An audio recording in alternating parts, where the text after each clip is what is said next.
Now turn to Section 1. Section 1. You will hear a telephone conversation between an employer from the Wild Dune Spa and Resort and an applicant. First, you have some time to look at questions 1 to 5.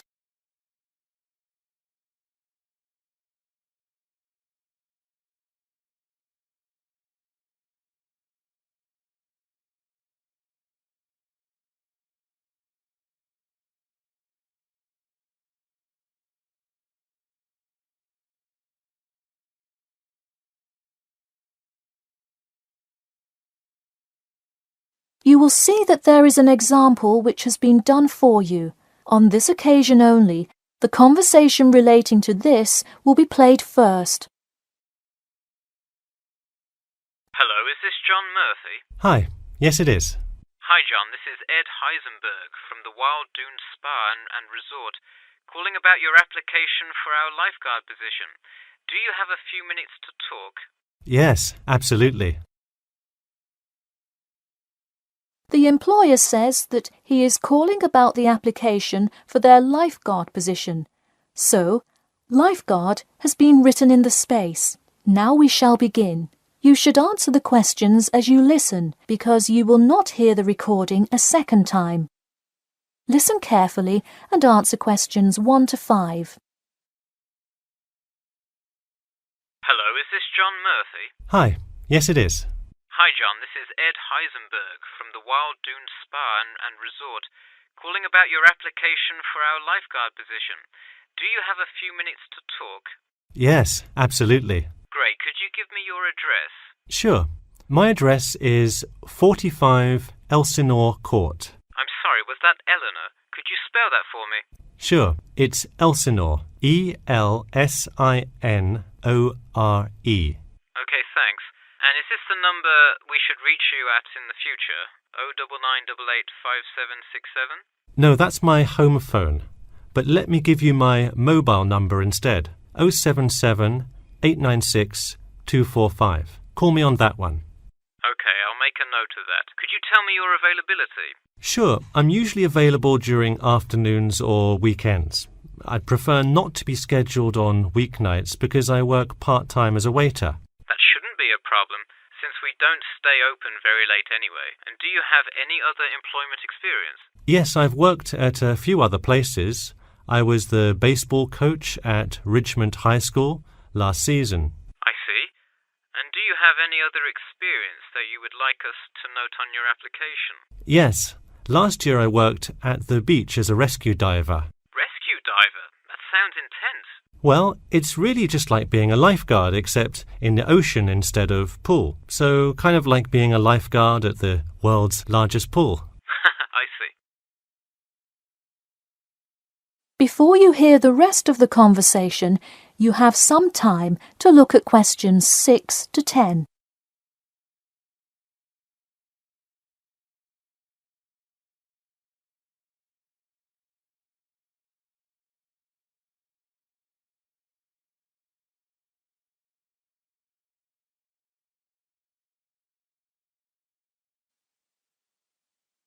Now listen and answer questions 6 to 10.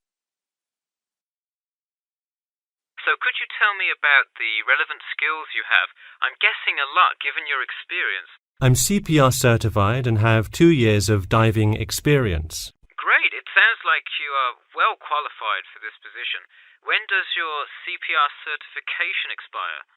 I think in November, but let me quickly check my CPR card.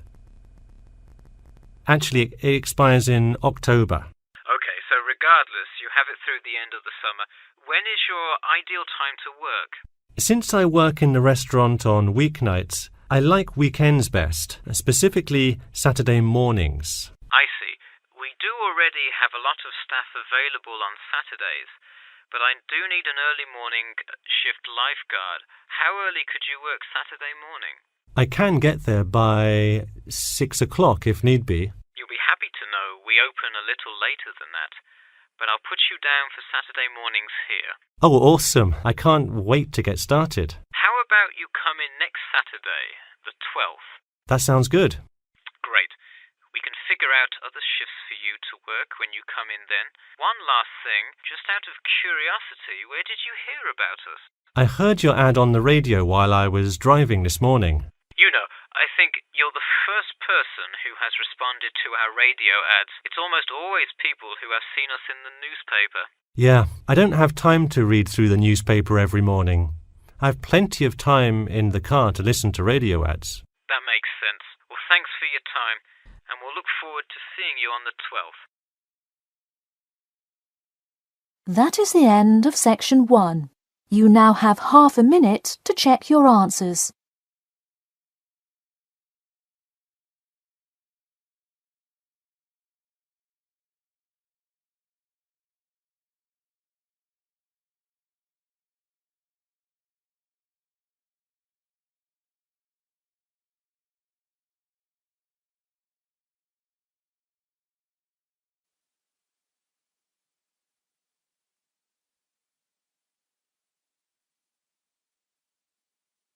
Now turn to section 2. Section 2. You'll hear part of a free class about safety around campus. First, you have some time to look at questions 11 to 14.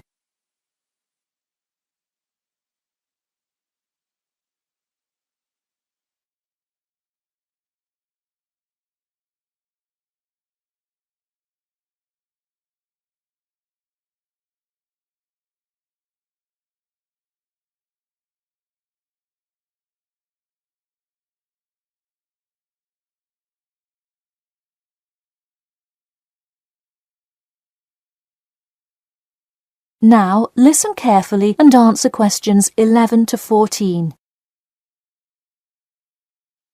Good evening. I'm Geoffrey Miller from the University of Nottingham Student Union, and in this week's free class, Carlos Garcia is going to tell us about safety around campus. Over to you, Carlos. Thank you, Geoffrey, and thank you all for your attendance today. Also, I'd like to thank the Student Union here at the university for organising this lecture. Well, I've been serving and protecting the City of Nottingham for over 20 years now as a member of the police department. Does anyone know what type of crime is the most prevalent on campus? I heard someone say drugs and alcohol. That actually isn't too much of an issue. Violence? Nope. Actually, the biggest thing we worry about here is theft. The nature of crime on Nottingham's campus is quite different from that of the surrounding areas. Crime rates across the East Midlands are very difficult to control. We'd like to see the rate stay the same for this calendar year, but it has been increasing steadily over the past 3 years. On campus, however, I'm happy to say that the overall crime rate has fallen this year. You wouldn't think so if you've seen the extremely exaggerated stories in the media. The media has done nothing but cause more concern about crime in our area. Even the crime shows you see today are a little bit far-fetched, but at least viewers know they're not real events. We'd really like to see more factual news articles out there so the public can have a rational sense of the safety level of our society. Before you hear the rest of the talk, you have some time to look at questions 15 to 20.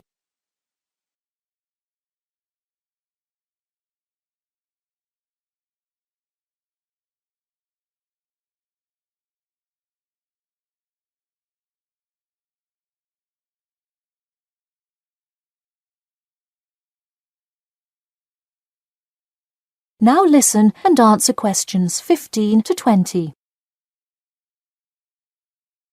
Okay, let's move on to what to do when you see a crime. Do not get involved if at all possible, and do not draw too much attention to yourself by running away in a conspicuous manner.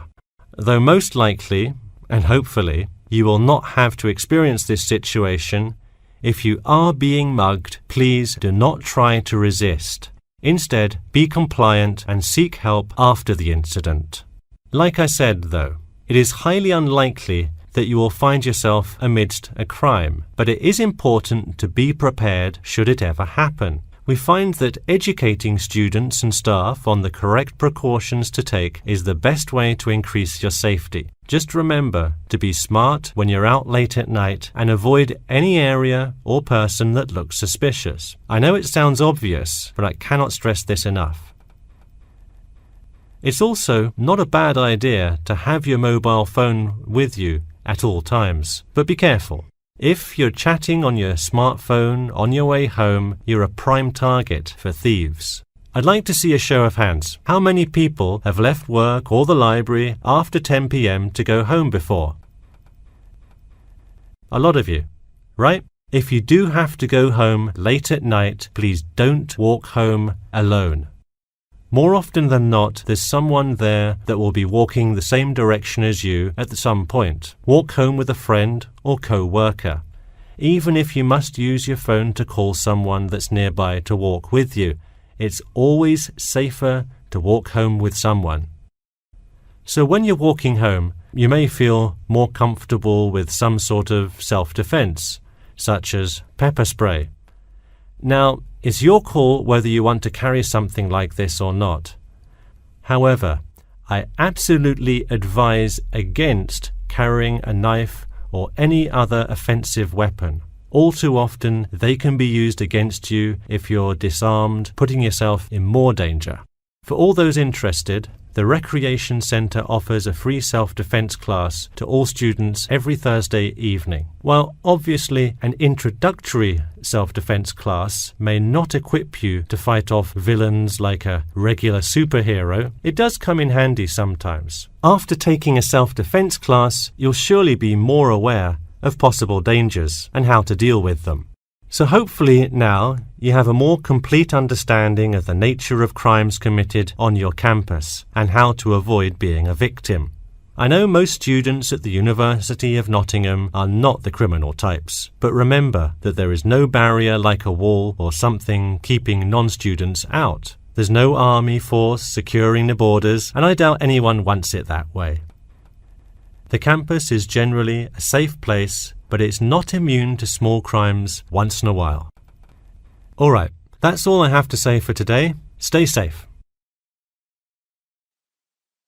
That is the end of section 2.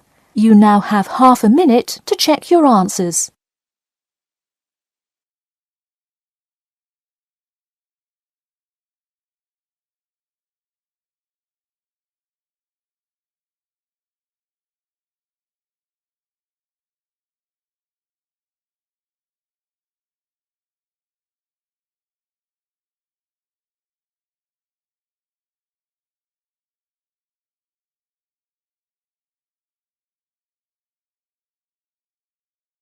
Now turn to section 3.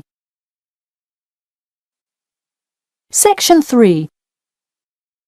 You will hear a student called Bobby talking to his tutor about the research project. First, you have some time to look at questions 21 to 23.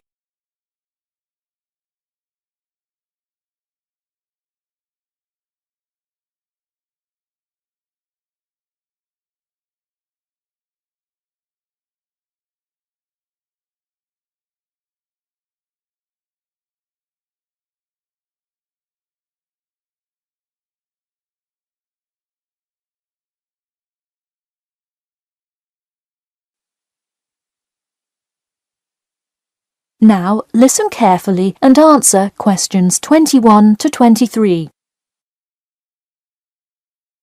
Hi Bobby, go ahead and sit down. Tell me about your research project. Well, I decided to research football and keys for success on a football team. That sounds great. What are the guidelines for the test? Did the teacher talk to you about it in class? No, everything is on a handout that was passed out. It says that the first draft is due at the end of next week and the second and third are due later on in the month. I don't understand why we have to keep revising and fixing it. Is this assignment really that important? Well, this project is a major requirement for passing 11th grade English and will go on your permanent record. Oh, really? Does that mean it will affect what English level I am placed in next year? Well, not exactly. You need a good grade to move on, but it is your overall grade and teacher recommendation that determines what level of English you are placed in next year. Anyway, tell me about your topic choice. Do you play football? Well, actually, it's because my father loves the sport. He watches it every weekend. Cool. It's a good idea to report on something you're interested in. Before you hear the rest of the talk, you have some time to look at questions 24 to 30.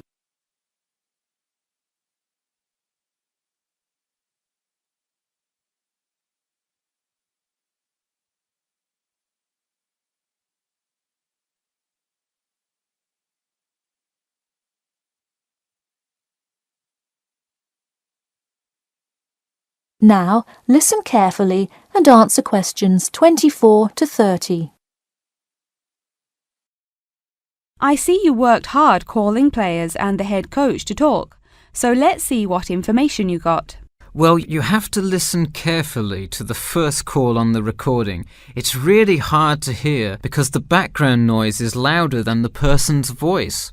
Yes, it is a bit tough to discern. I'm afraid the player's answer is too short as well. You will have to interview him again and try to get him to give a better answer. Okay, I thought that might happen. I will call him again tomorrow. Moving on, let's look back at this question. You asked, tell me about a time when you learned a major life lesson through playing football and explain how that has shaped the person and player you have become now and how you hope to pass on that lesson. It is a great idea for a question, but in an oral interview it is far too complex. I would advise you to break it up into multiple parts to get a better response. I guess you're right. I wouldn't want to have to provide an answer to a question like that. I will simplify it. I found that when I asked players this question, it took too much time because they were struggling to answer the question completely.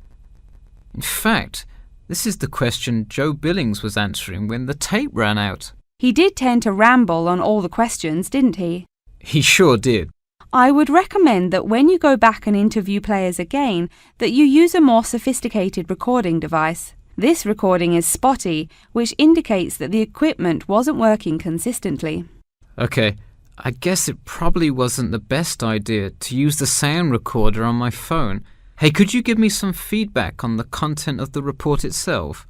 Sure, let's start by focusing on your topic. While I like that you chose to cover football, it seems inexplicit. The keys for success of a player and team is quite an interesting topic, but what is your thesis? That is to say, what conclusions can you draw from your research? I would suggest coming up with a strong thesis statement and then shaping your report based on that. Is it really too vague? I put a whole lot of facts into it. I list the top 10 goal scorers in football history and later on provide statistics for a few of the most famous coaches and their records as coaches. I think that's great that you included these facts, but I think you focus too much on the facts and not enough on connecting these facts to make your point. Ah, I see. Okay. So it looks like I have quite a bit of work to do before the deadline. That is the end of section 3. You now have half a minute to check your answers.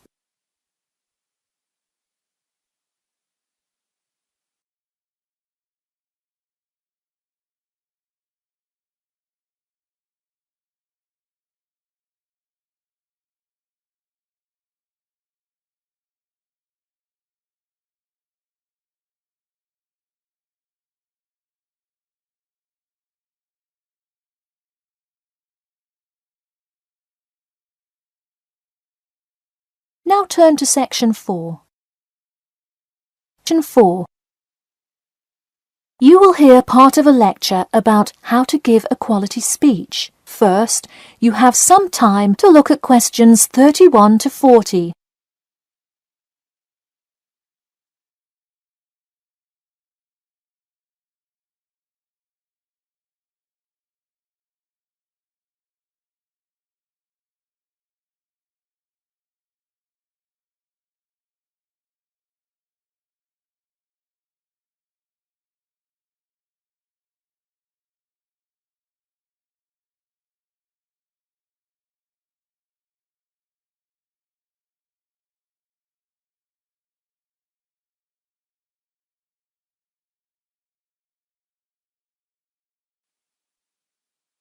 Now listen carefully and answer questions 31 to 40.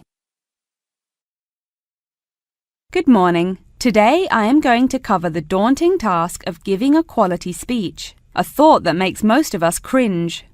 In fact, 90% of all people feel nervous about public speaking, about 10% of whom are described as genuinely terrified.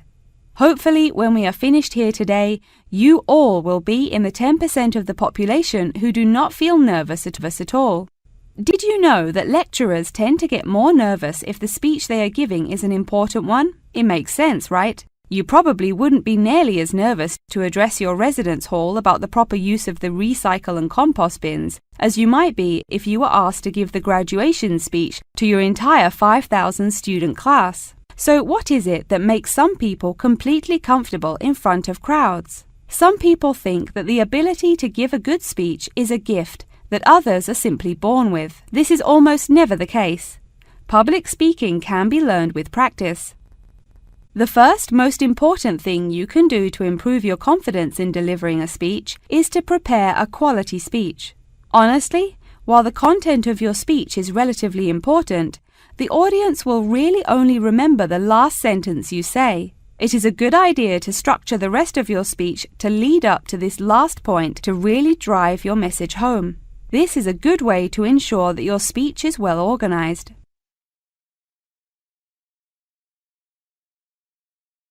Once you are confident in the quality of the speech you have written, the rest is just about your stage presence. Let's go through some do's and don'ts of public speaking. First, you want to command the attention of the room. Do not, I repeat, do not proceed with your speech until the audience is paying attention. Even Martin Luther King Jr.'s I Have a Dream speech wouldn't have made any difference in the world without the undivided attention of his audience. To continue with the I Have a Dream example, one of the reasons that MLK was such an effective orator was his ability to speak with passion and engage with his audience. That sort of charisma does not come from reading straight from paper.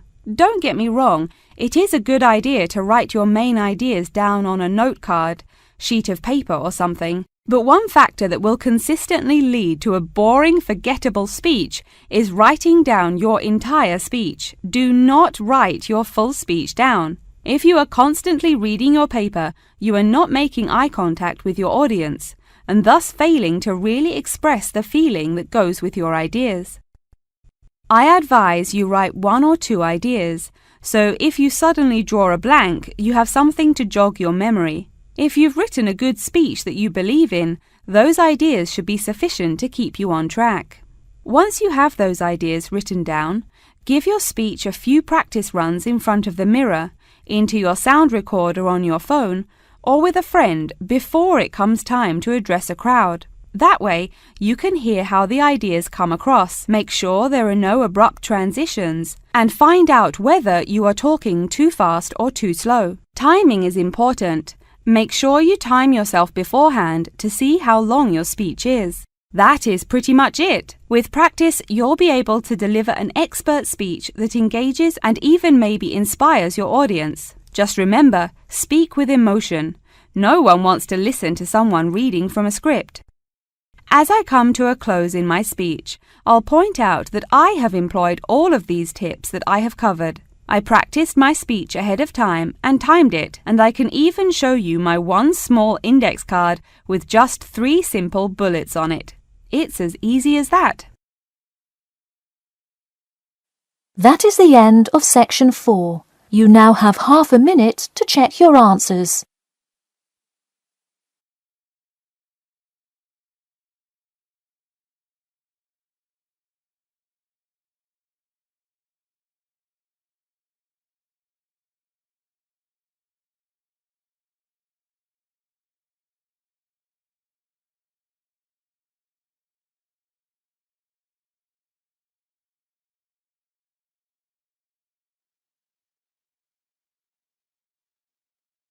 That is the end of the listening test. In the IELTS test, you will now have 10 minutes to transfer your answers to an answer sheet.